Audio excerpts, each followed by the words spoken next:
জনমানব শূন্য সে পথে টুকুর ভয়ও করতে লাগলো।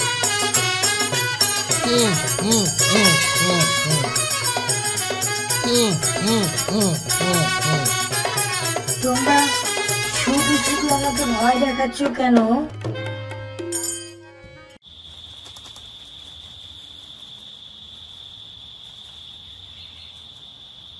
টুকু মিয়া ফিরছিল তার এক আত্মীয়র বাড়ি থেকে।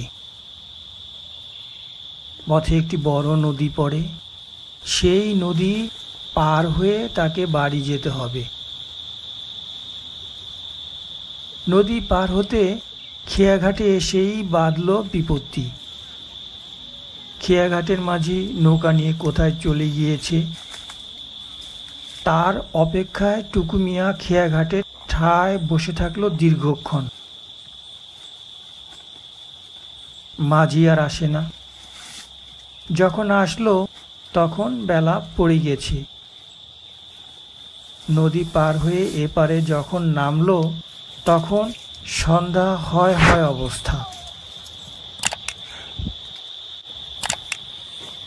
টুকু মিয়া ভীষণ মুশকিলে পড়ে গেল। বন জঙ্গলের মধ্য দিয়ে পথ, তাকে একা এ পথ দিয়ে বাড়ি ফিরতে হবে। সঙ্গে থাকা তার দুই সহচর লালা আর ভোলাই তার ভরসা। অগত্যা সঙ্গী দুই কুকুরকে নিয়ে সে বনের মধ্য দিয়ে বাড়ির পথ ধরল। জনমানব শূন্য সে পথে টুকুর ভয়ও করতে লাগলো, কিন্তু সে নিরুপায়। সে হন হন করে পথ চলতে লাগলো।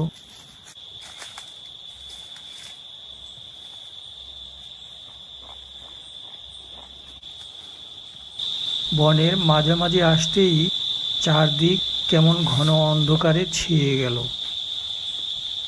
কেমন যেন গা ছমছম করা পরিবেশ। তার মনে ভয়টা আরো জোরালো হতে থাকলো। এই নির্জন বনে কত কিছুই না ঘটে যেতে পারে। হঠাৎ যদি বাঘ চলে আসে, কিংবা কোনো দৈত্য দানব, কিংবা ভূত। কথায় বলে যেখানে বাঘের ভয় সেখানেই সন্ধ্যা হয়। টুকুর ক্ষেত্রেও তার ব্যতিক্রম ঘটল না। অন্ধকারে কিছুটা এগিয়ে যেতেই সে ভূতের কবলে পড়ে গেল।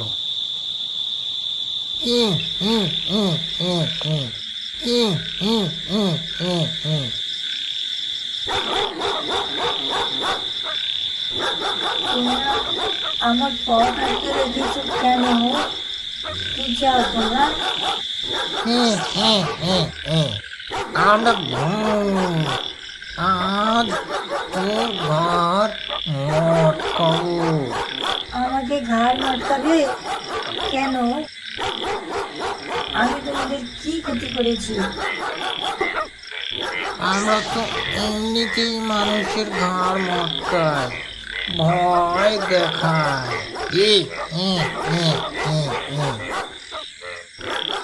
আমাকে ছেড়ে দাও, বাড়ি যেতে দাও। আমার মা চিন্তা করবে। ছেড়ে দেবো? এই পথে এখন মানুষ খুব একটা আসে না, সবাই জেনে গেছে আমাদের কথা।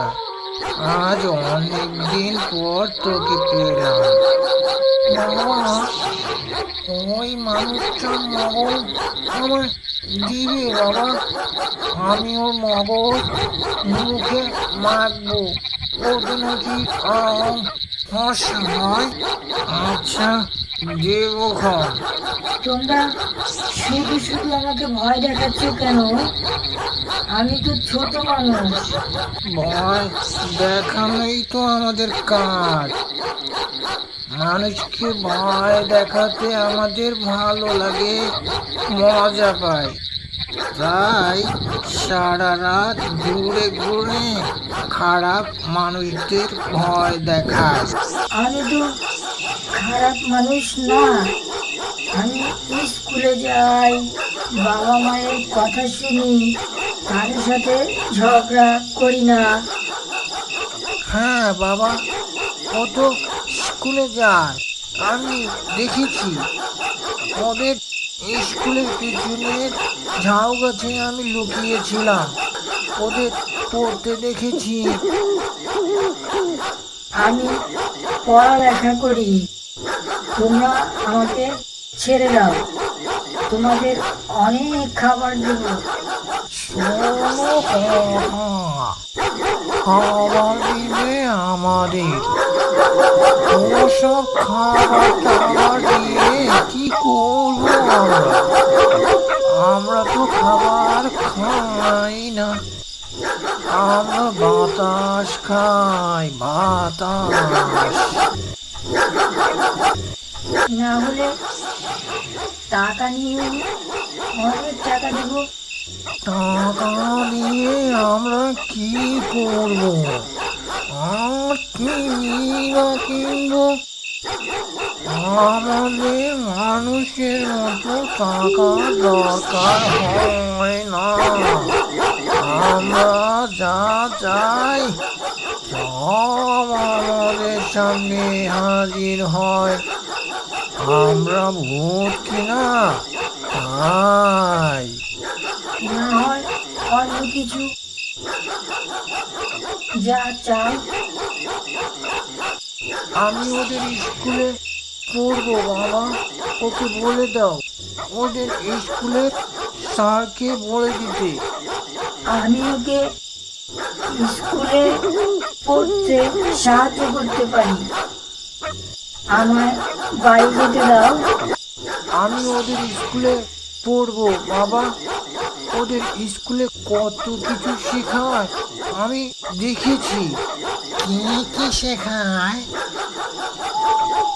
হাঁসের দাঁত প্যাক প্যাক শেখায়, শিয়ালের দাঁত শেখায়, টিরিং টিরিং সাইকেল চালাই শেখায়। আর কি শেখায়? আমরা কিভাবে বাঁচতে হয় এসব শেখায়। আর কত কি। স্কুলে আমাদের ভূত বিষয়ে কিছু শেখায় না? না বাবা, তাহলে ওই স্কুলে গিয়ে কাজ নেই। ওইসব ছাই পাশ শিখে কিচ্ছু হবে না। তুই বরং কি করলে মানুষ ভয় পাবে সেসব শিখ। আমার পড়তে ইচ্ছে করে বাবা। ওইসব পড়ে টড়ে কি হবে? ওরা তো পড়ে জজ ব্যারিস্টার হবে, বিচার আচার করবে। তুই তো ভূত, তুই কি হবি? ওসব আমাদের কাজ না। ভূতের ছেলে ভূতই হয়। স্যারকে বলে আমি ওকে স্কুলে ভর্তি করে দিতে পারি। আমি ওদের স্কুলে ভর্তি হবো বাবা। গুরুজনের সাথে তর্ক করো না, নাও তৈরি হয়ে নাও। রাত পোহাতে বাকি নেই, একটু পরেই ভোরের আলো ফুটবে। এখনই আমাদের হাওয়ায় মিলিয়ে যেতে হবে। এ সময় দূরের মসজিদ থেকে ফজরের আজানের শব্দ ভেসে আসতেই ভূত আর তার ছানা হাওয়ায় মিলিয়ে গেল। টুকু মিয়া হাঁপ ছেড়ে বাঁচল। কিছুটা ধাতস্থ হয়ে টুকু মিয়া বাড়ির পথ ধরল। আজ সে বড় বাঁচা বেঁচে গেছে।